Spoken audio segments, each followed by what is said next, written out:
Uma derrota num derby, uma derrota num título, que mereceu 100% ser da forma que foi.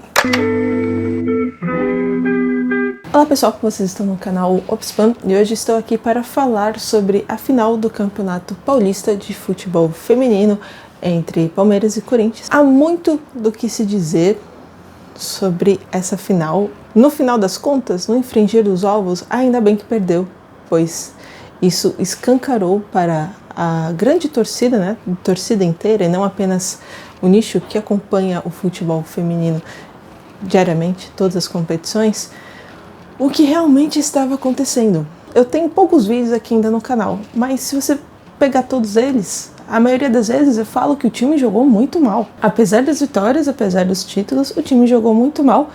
E nesse jogo contra o Palmeiras em específico, foi o pior do ano. Se é possível que é pior do que aquele 7-2 contra o Cruzeiro, que foi um massacre, onde o Corinthians não viu a bola, onde tudo deu errado. Dessa vez, novamente, tudo deu errado, mas escancarou boa parte dos problemas que vinham ao longo do tempo, ao longo do ano, e por ser o último jogo da temporada, por já haver um desgaste físico ali muito latente, deixou muito mais aberto a quem quisesse ver os problemas reais do time nesse ano. Falando brevemente do jogo. O primeiro tempo do Corinthians é abaixo do ruim. Assim, abaixo do ruim, abaixo do péssimo, mais fundo ainda. As palestrinas conseguiram detectar quais eram os principais defeitos do Corinthians e atacou justamente neles. Nosso meio-campo e nossas atacantes laterais que não conseguem dobrar a marcação junto com as nossas laterais, e com isso enfraquece totalmente. Então, se você perde o meio campo, se você perde os laterais, obviamente que você está bem perdido, porque a única coisa que vinha funcionando muito bem no Corinthians nos últimos tempos é o sistema defensivo. As duas zagueiras, mais especificamente, e as laterais funcionavam bem. Quando era Yasmin, quando era a Paulinha, quando era a Isabela, as laterais estavam funcionando bem, assim como a defesa, goleira e as duas defensoras, que até elas falharam, né? Primeiro gol do Palmeiras, a Marisa dá um bote errado, não consegue acompanhar, a Araias vai tentar fazer a cobertura para ela para tentar chegar, a jogadora do Palmeiras sobe livre, a Paulinha não consegue acompanhar, gol. O segundo gol veio de uma bola parada, um belo chute, um chute de felicidade da jogadora do Palmeiras, e ainda teve um gol anulado, muito bem anulado, porque foi mão na bola no lance com a Zanotti e resultou em gol muito bem anulado. Mas nesse cenário o Palmeiras poderia ter feito não apenas 2, 3, poderia ter feito muito mais, porque os times estavam entregues em campo e desde o primeiro minuto já estava assim. O segundo tempo, o Piscinato muda rápido, o que é meio raro nele. Ele faz alteração cedo, coloca a Yaya, que ela sim, num cruzamento da Yasmin, consegue fazer um belo gol de cabeça e muda completamente a dinâmica do jogo. E com a Yaya em campo, o time melhora bastante, a gente consegue ganhar um pouco mais de meio campo. Posteriormente tem a saída da Portilho para a entrada da Nogueira, que dentro das suas limitações jogou muito melhor do que a Portilho. Depois ainda saiu a Vicky para entrar a Eudmila, que se tivesse mais tempo em campo eu acho que ela conseguiria produzir um pouquinho mais, uma mexida muito tarde do Piscinato, e o jogo vai para os pênaltis. Até nisso o Corinthians conseguiu ser abaixo do ruim, porque me perde as 4 cobranças. E então nós perdemos o título de uma forma vergonhosa, vexatória, jogando um futebol medíocre e tendo um aproveitamento abissal nas penalidades. Mas, como eu falei no começo do vídeo, ainda bem que perdeu da forma que perdeu, porque isso escancarou todos os problemas ao longo da temporada para a grande torcida. A torcida que acompanha as finais do feminino conseguiu ver com os próprios olhos todos os problemas que a gente vem falando ao longo do ano. E podemos listá-los aqui. Elenco curto, elenco muito mal montado. Por exemplo, depois da saída da Tarciane, quem chegou para a zaga? A gente tinha a Marisa e a Araias. A Érica a gente não pode contar, sentiu novamente uma lesão no final e não jogou as finais do Paulista. né? E você tem apenas a menina da base, Duda Mineiro, que é uma jovem muito talentosa, mas ainda muito nova e pouco testada. Então você não conseguiria colocar ela numa final, seria queimar o filme dela possivelmente, né? E não tinha mais ninguém pra zaga. Pro meio campo, primeiro volante, a gente só tinha a Ju Ferreira. Você jogar a Yaya como primeiro volante é um desperdício. Primeiro porque, ao meu ver, ela não consegue executar muito bem essa função. Segundo que ela tem talento para ser uma meia-campista mais avançada. Colocar a Duda como primeiro volante, como muitas vezes o Arthur fez, jogou ela bem recuada, é outro desperdício, porque a Duda é muito talentosa e ela consegue fazer uma boa marcação, hoje muito mais do que, por exemplo, ano passado, mas ela não é uma primeira volante de desconstrução, ela é uma jogadora para jogar mais à frente, ela tem um belo passe, ela tem uma boa visão de jogo, ela pode jogar até mais recuada, atrás da linha das atacantes, para poder visualizar bem o campo, mas não é primeira volante. E aí, quem mais você tem? Você tem a Zanotti. A Zanotti não aguenta, gente. A Zanotti, ela fez muito mais do que ela poderia na Libertadores e agora nas finais do Paulista. A Zanotti tem quase 40 anos, vem de uma lesão da tíbia que tirou ela quase do ano inteiro. Ela não tem mais físico para isso. Ela tem capacidade, sim, de ser também aquela pessoa que desconstrói as jogadas, que marca em cima, mas ela já não tem mais idade para isso. E tanto é que ela jogando como número 9, né, falsa 9 ou número 9 em si, jogou muito bem. Foi uma atacante belíssima. Então você recuá-la tanto assim, não dá. Então assim, elenco mal montado. Aí você pega as laterais. Novamente, quem foi que trouxe a Tavares? A Carol Tavares, com todo respeito. Mas ela não conseguiu performar nada. Mas assim, quem foi que pensou esse elenco? Elenco curto, elenco mal montado, que sofreu bastante por várias questões. Primeiro, uma maratona de competições, maratona de jogos, afinal são 8 finais seguidas e você teve pouco descanso. Duda Sampaio não descansou nada. Um exemplo, ela jogou com a seleção, ela jogou com o Corinthians, ela jogou praticamente todos os jogos esse ano. Acabou o Paulista, ela já pegou o voo para jogar contra a Austrália com a seleção.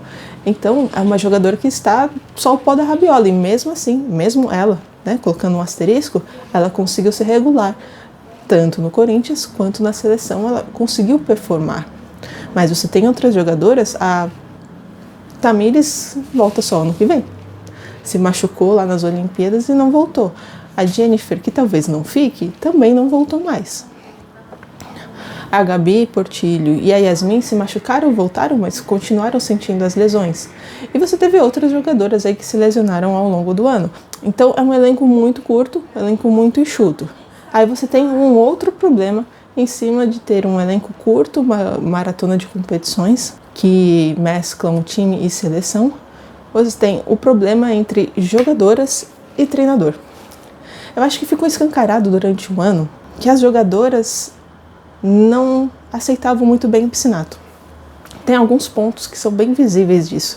O primeiro deles é o Piscinato trazer a Lelê para o banco nas finais do Brasileiro e na Libertadores. Principalmente no Brasileiro, porque nessa época a Lelê não estava apta a jogar ainda. Na Libertadores sim, mas no Brasileiro não. E ele traz ela porque ele sente que precisa de alguém que o elenco escute, muito mais do que ele. E quem é essa pessoa? Quem é essa liderança, esse poder de falar diretamente com elas? As jogadoras respeitarem a Lelê. Então ele põe ela... No meu vídeo que eu fiz da final contra o São Paulo, tem um momento que eu pego a Lelê gritando com as jogadoras para ver se motiva, para ver se acorda. Porque o Piscinato não estava conseguindo fazer, ele não conseguia trazer as jogadoras para ele. Outro ponto é um vídeo da Libertadores, de bastidores, em que ele chega no vestiário, fala com as jogadoras, pergunta o que é que nós podemos fazer para mudar. Ninguém responde. Até que passa um silêncio constrangedor, a Vicky levanta a mão e fala alguma coisa.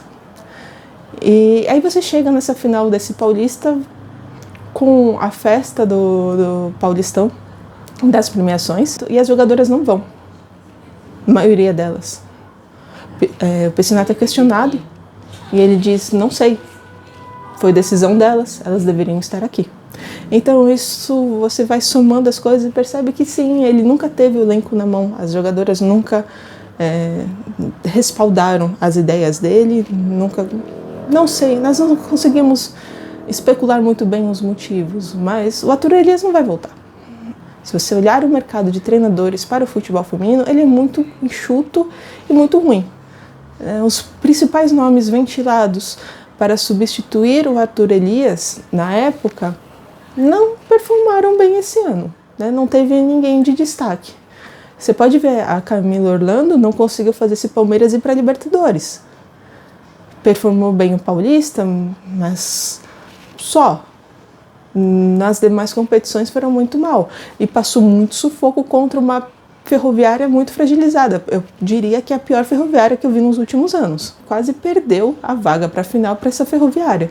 Então isso exemplifica o tipo de mercado que nós temos de treinadores. O Piscinato é a melhor opção. Primeiro porque ele acertou o desafio de pegar esse elenco com o ego inflado, porque, convenhamos, 4 títulos consecutivos deixa o ego de qualquer um inflado, só que provavelmente estava mais inflado do que deveria.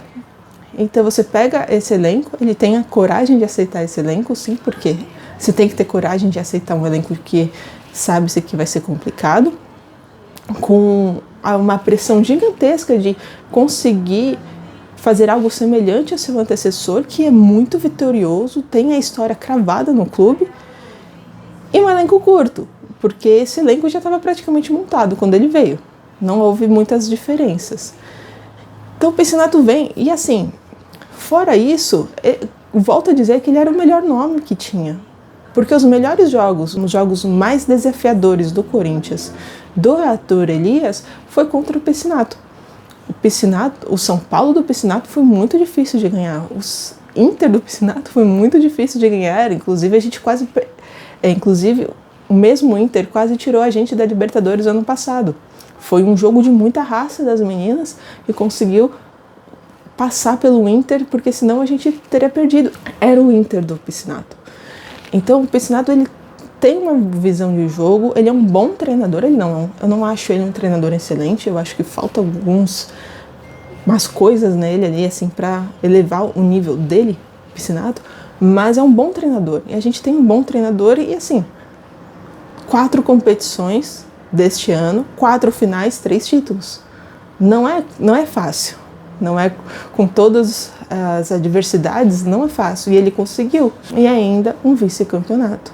De um torneio que o Corinthians meio que largou mão do Paulista por conta das lesões, por conta do elenco curto, por conta das jogadoras na seleção brasileira, meio que deixou de lado. E mesmo assim chegou na final, mesmo assim foi vice-campeão. E agora, para 2025, fica um grande questionamento. A gente vai ter muitas saídas. E o elenco, que já é curto, vai ficar mais curto ainda. Aparentemente, a Iris Seco está trabalhando, né? Já tem especulação de pelo menos 2 zagueiras vindo. A jogadora do Palmeiras, que essa sim está sem atuar há muito tempo, que é uma incógnita. Mas aparentemente ela está trabalhando para trazer as peças, porque vamos precisar. A gente aguarda saídas de jogadoras importantes, jogadores em fim de contrato. A Yasmin falou que não fica, por exemplo. E quem você vai trazer? Sem a Yasmin, sem a Isabela, você precisa trazer jogadora. Então agora vai ser a hora da verdade. Vai ser um elenco em que eu acredito o Piscinato vai indicar as peças e a Iris vai atrás dessas peças e o elenco vai ser renovado e vai ser um elenco que provavelmente vai responder mais a ele. Mas a gente precisa acompanhar, alerta, e eu acho muito importante nesse momento o papel da torcida de questionar Augusto Melo. Cadê o dinheiro da Tarciane? Cadê o dinheiro das premiações? O dinheiro dos jogos no estádio? Aonde estão? Porque poucas jogadoras foram contratadas. Poucos contratos serão renovados. Então, onde está esse dinheiro? Aonde foi parar? Eu acho que está na hora de pressionar bastante também Augusto Melo. Né? A gente tem todo um entrave aí, que talvez role um impeachment nele, talvez não role, eu acho que não vai rolar.